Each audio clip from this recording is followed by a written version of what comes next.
ರಾಜ್ಯವು ಕಳೆದ ಕೆಲವು ವರ್ಷಗಳಲ್ಲಿ ತೀವ್ರ ನಗರ ವಿಸ್ತರಣೆಯ ಹಾದಿಯಲ್ಲಿ ಮುಂದುವರಿಯುತ್ತಿದ್ದು, ಗ್ರಾಮೀಣ ಭಾಗಗಳಲ್ಲಿಯೂ ವಿನ್ಯಾಸ ಬಡಾವಣೆಗಳ ಅಭಿವೃದ್ಧಿ ಗಮನಾರ್ಹವಾಗಿ ಹೆಚ್ಚುತ್ತಿದೆ.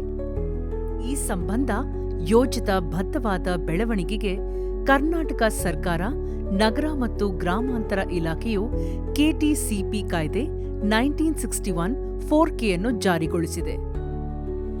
ರಾಜ್ಯದಲ್ಲಿ ಯಾವುದೇ ಒಬ್ಬ ವ್ಯಕ್ತಿಯು ತನ್ನ ಜಮೀನಿನಲ್ಲಿ ವಿನ್ಯಾಸ ಬಡಾವಣೆಗಳನ್ನು ನಿರ್ಮಿಸುವ ಮೊದಲು ಕಡ್ಡಾಯವಾಗಿ 4Kರ ನಿಯಮಾವಳಿಗಳಂತೆ ಅನುಮೋದನೆಯನ್ನು ಪಡೆಯಬೇಕಾಗಿರುತ್ತದೆ.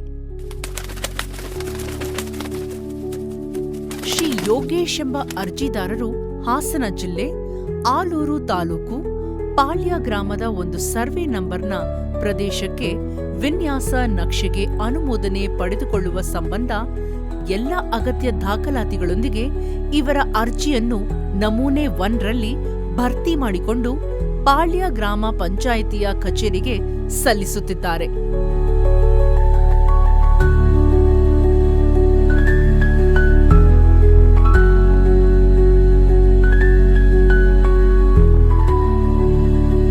ಪಂಚಾಯಿತಿಯ ಸಿಬ್ಬಂದಿಯು ನಮೂನೆ 1ರಲ್ಲಿ ಲಗತ್ತಿಸಿರುವ ಸ್ವೀಕೃತಿಯನ್ನು ಅರ್ಜಿದಾರರಿಗೆ ನೀಡುತ್ತಾರೆ.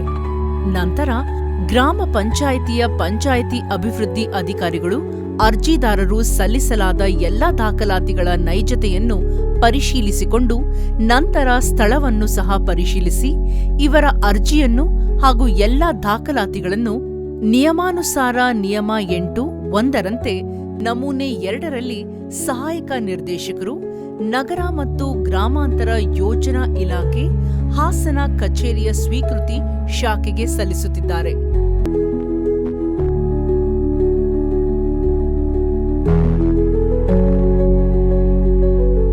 ಗ್ರಾಮ ಪಂಚಾಯಿತಿಯಿಂದ ಸ್ವೀಕೃತವಾಗಿರುವ ವಿನ್ಯಾಸ ಅನುಮೋದನೆಯ ಪ್ರಸ್ತಾವನೆಯನ್ನು ಸಹಾಯಕ ನಿರ್ದೇಶಕರು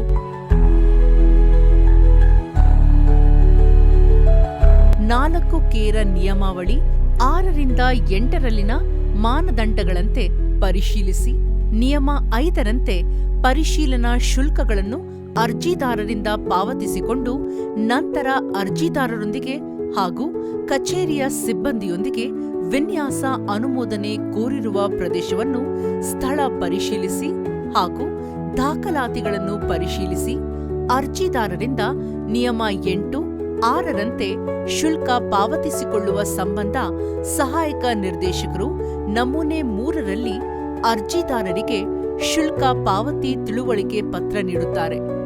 ನಂತರ ಅರ್ಜಿದಾರರು ಆಡಳಿತ ವಿಭಾಗದಲ್ಲಿ ಪಾವತಿಸಿ ಶುಲ್ಕ ಪಾವತಿ ಚಲನ್ ಪ್ರತಿಯನ್ನು ಸ್ವೀಕರಿಸುತ್ತಾರೆ. ನಂತರ ಸಹಾಯಕ ನಿರ್ದೇಶಕರು ನಮೂನೆ 4ರಲ್ಲಿ ಡಿಮಾರ್ಕೇಶನ್ ನಕ್ಷೆಗೆ ಅನುಮೋದನೆ ನೀಡುತ್ತಾರೆ. ಅನುಮೋದಿಸಲಾದ ಡಿಮಾರ್ಕೇಶನ್ ನಕ್ಷೆಯಂತೆ ಅರ್ಜಿದಾರರು ಸ್ಥಳದಲ್ಲಿ ವಿನ್ಯಾಸದ ಗಡಿಗಳನ್ನು ಗುರುತಿಸಿ ಹಾಗೂ ವಿನ್ಯಾಸ ನಕ್ಷೆಯಲ್ಲಿ ಕಾಯ್ದಿರಿಸಲಾದ ವಿವಿಧ ಭೂ ಉಪಯೋಗಗಳ ಗಡಿಗಳನ್ನು ಸಹ ಗುರುತಿಸಿ ಆಸ್ ಬಿಲ್ ಡ್ರಾಯಿಂಗ್ ಅನ್ನು ತಯಾರಿಸಿಕೊಂಡು ಸಂಬಂಧಪಟ್ಟ ಎಡಿಎಲ್ಆರ್ ರವರಿಂದ ವಿನ್ಯಾಸ ನಕ್ಷೆ ಸರಿ ಇರುವ ಬಗ್ಗೆ ನಿರಾಕ್ಷೇಪಣಾ ಪತ್ರವನ್ನು ಪಡೆದುಕೊಂಡು ಸಹಾಯಕ ನಿರ್ದೇಶಕರಿಗೆ 40% ನಿವೇಶನಗಳನ್ನು ಬಿಡುಗಡೆಗೊಳಿಸುವಂತೆ ಮನವಿ ಸಲ್ಲಿಸುತ್ತಾರೆ.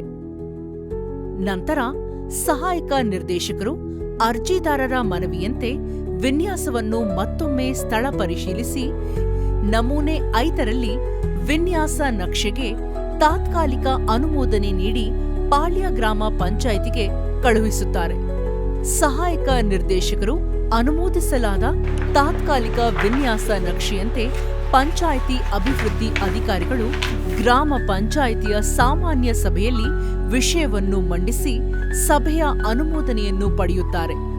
ನಂತರ ಅರ್ಜಿದಾರರಿಂದ ನಮೂನೆ 8ರಲ್ಲಿ ವಿನ್ಯಾಸ ನಕ್ಷೆಯಲ್ಲಿನ ಸಾರ್ವಜನಿಕ ಉಪಯೋಗಗಳಾದ ರಸ್ತೆ, ಉದ್ಯಾನವನ, ನಾಗರಿಕ ಸೌಲಭ್ಯ ನಿವೇಶನ ಮತ್ತು ಸಾರ್ವಜನಿಕ ಉಪಯುಕ್ತತೆ ಪ್ರದೇಶಗಳನ್ನು ನಮೂನೆ 8ರಲ್ಲಿ ಪರಿತ್ಯಜನಾ ಪತ್ರದ ಮೂಲಕ ಹಾಗೂ ನಮೂನೆ 9ರಲ್ಲಿ ವಿನ್ಯಾಸದಲ್ಲಿನ ಮೂಲೆ ನಿವೇಶನಗಳು ಮತ್ತು ಬಿಡುಗಡೆಗೊಳಿಸಲಾಗದ ನಿವೇಶನಗಳನ್ನು ಅಡಮಾನ ಪತ್ರದ ಮೂಲಕ ನೋಂದಣಿ ಮಾಡಿಕೊಂಡು 40% ನಿವೇಶನಗಳನ್ನು ನಮೂನೆ 7ರಂತೆ ಪ್ರತ್ಯೇಕ ಆದೇಶ ಹೊರಡಿಸುವ ಮೂಲಕ ಬಿಡುಗಡೆಗೊಳಿಸುತ್ತಾರೆ.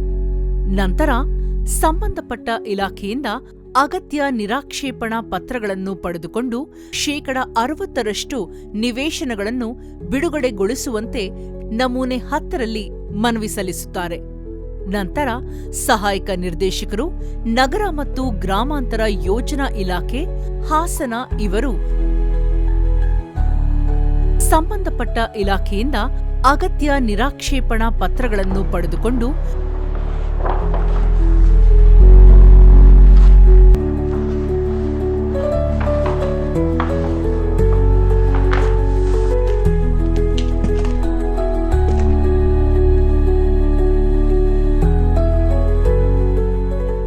ವಿನ್ಯಾಸ ಬಡಾವಣೆಯ ಸ್ಥಳ ಪರಿಶೀಲಿಸಿ ಅರ್ಜಿದಾರರು ಎಲ್ಲಾ ಕಾಮಗಾರಿಗಳನ್ನು ಪೂರ್ಣಗೊಳಿಸಿರುವ ಬಗ್ಗೆ ಖಚಿತಪಡಿಸಿಕೊಂಡು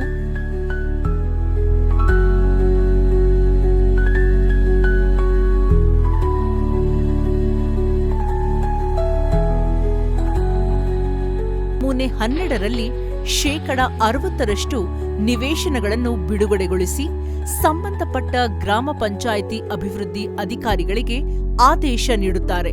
ನಂತರ ವಿಷಯವನ್ನು ಸಾಮಾನ್ಯ ಸಭೆಯಲ್ಲಿ ಮಂಡಿಸಿ ವಿನ್ಯಾಸ ನಕ್ಷೆಯಲ್ಲಿ ಬಾಕಿ ಉಳಿದಿರುವ 60% ನಿವೇಶನಗಳನ್ನು ನಮೂನೆ 13ರಂತೆ ಬಿಡುಗಡೆಗೊಳಿಸುತ್ತಾರೆ ಹಾಗೂ ನಿವೇಶನಗಳಿಗೆ ಈ ಖಾತೆಯನ್ನು ತೆರೆದು ಅರ್ಜಿದಾರರಿಗೆ ನೀಡುತ್ತಾರೆ. ಅಲ್ಲಿಗೆ ಎಲ್ಲ ಪ್ರಕ್ರಿಯೆಗಳು ಸಂಪೂರ್ಣವಾಗಿ ಮುಗಿಯುತ್ತವೆ. ಮುಂಬರುವ ದಿನಗಳಲ್ಲಿ ಈ ಎಲ್ಲಾ ಪ್ರಕ್ರಿಯೆಗಳನ್ನು ಆನ್ಲೈನ್ ತಂತ್ರಾಂಶದ ಮುಖಾಂತರ ಜಾರಿಗೊಳಿಸಲು ಕ್ರಮ ವಹಿಸಲಾಗುತ್ತಿದೆ.